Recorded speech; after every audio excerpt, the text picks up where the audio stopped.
Reading.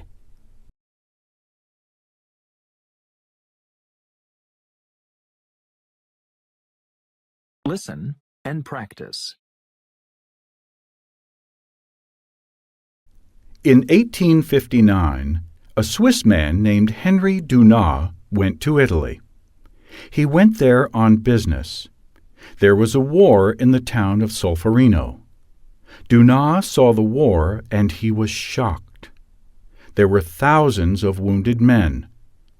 Nobody was there to take care of them.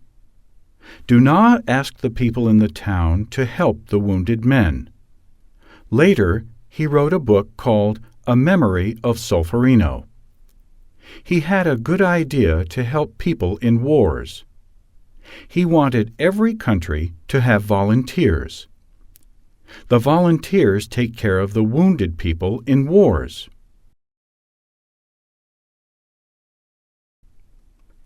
In 1863, Dunant and 4 other Swiss men started the Red Cross.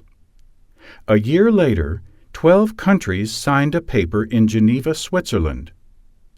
Dunant traveled to other countries.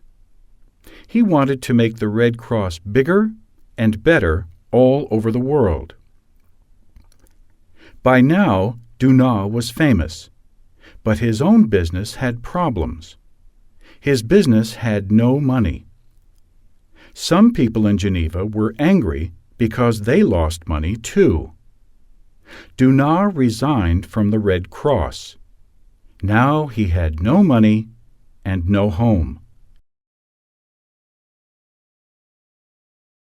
He slept in the streets and had nothing to eat. For 20 years he lived on different streets in Switzerland. In 1890, a teacher found him in a Swiss village. The teacher told everybody that Dunant was alive, but nobody cared. Dunant became very sick. He went to a hospital for the poor in the town of Haydn. Dunant stayed in the same room for 18 years. It was room 12. In 1895, a journalist found him and wrote about him. Then Dunant became famous again. People gave him prizes and money. But Dunant stayed in room 12. Dunant died in 1910. There was no funeral ceremony. He wanted everything to be simple. Dunant gave his money to the hospital workers. He also gave money for a free bed in the hospital. This free bed was for the poor, sick people of Haydn.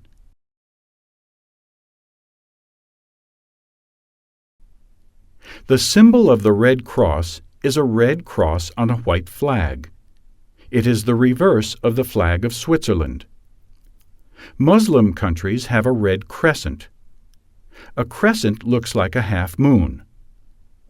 Today, more than 170 countries are part of the Red Cross and Red Crescent. The volunteers help people in many ways. Everybody remembers Henry Dunant and his good idea.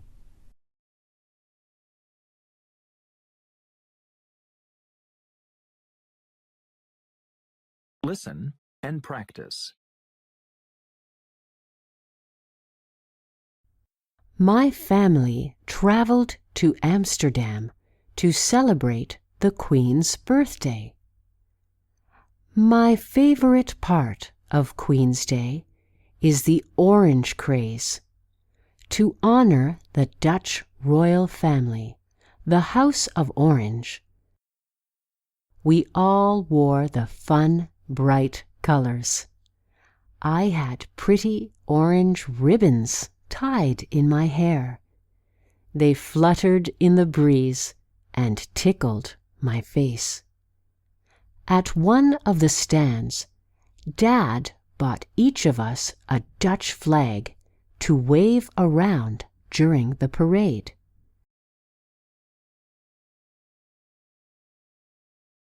Then we made our way to the parade route.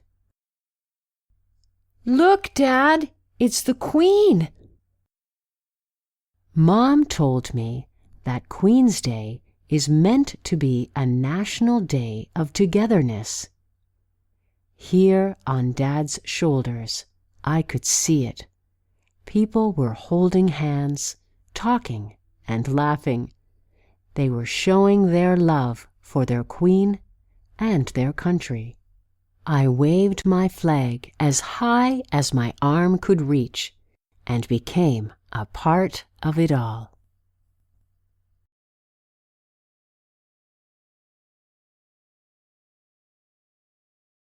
Listen and practice. In many houses, men and women share household chores. For example, in some houses, women do the cooking and men wash the dishes. Sometimes women do the laundry and men fold the clothes. Sometimes women weed the garden and men rake the leaves. What chores do you do in your family?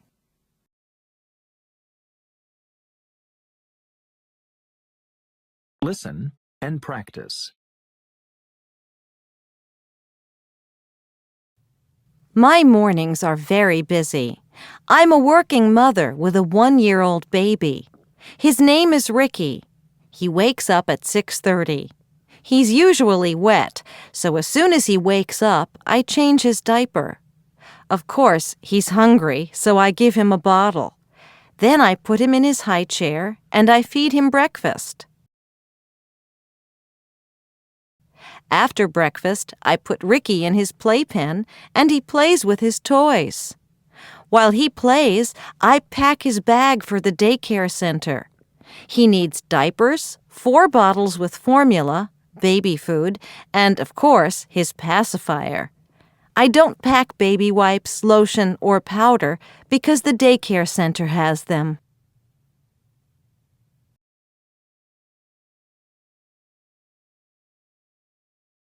Listen and practice.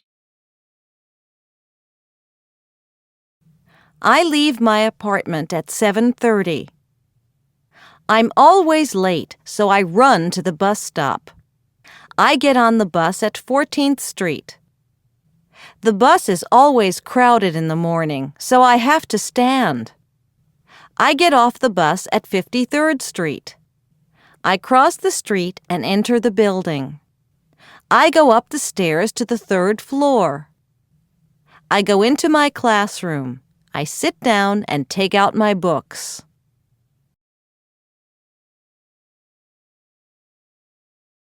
Listen and practice.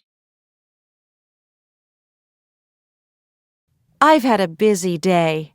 The house was a mess. This morning, I cleaned the bedroom and changed the sheets. I did the laundry. I washed the clothes and folded them and put everything away. Then I cleaned the bathroom. I scrubbed the toilet, cleaned the sink, and mopped the floor. I wanted to clean the kitchen and cook, but I'm too tired. I think we'll go out for dinner tonight. I'll clean the kitchen tomorrow.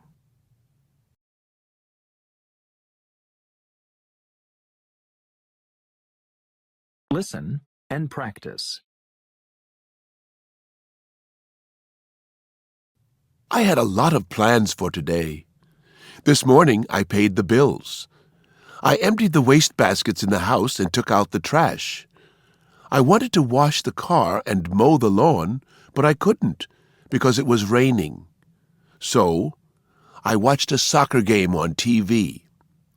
After the game, I vacuumed the carpets and polished the furniture.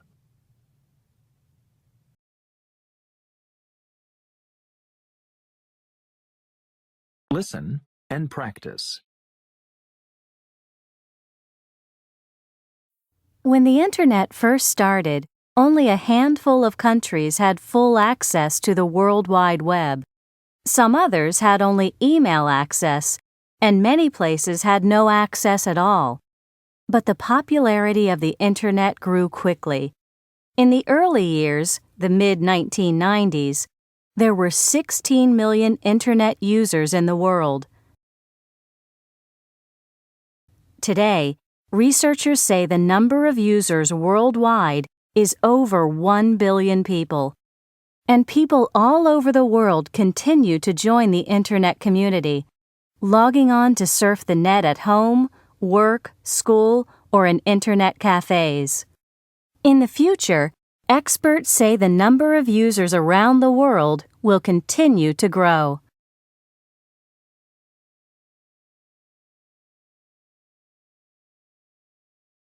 Listen and practice. Think about all of the places you see people using the net nowadays. While in the beginning, people had Internet access only at offices, schools, or private homes, now people can go online from many other places. Wireless Internet connections allow people to use the net in cafes, airports, even parks. Soon, researchers say, everything from your car to your refrigerator will be connected to the global network, and in the future, users will find wireless Internet access in even more locations.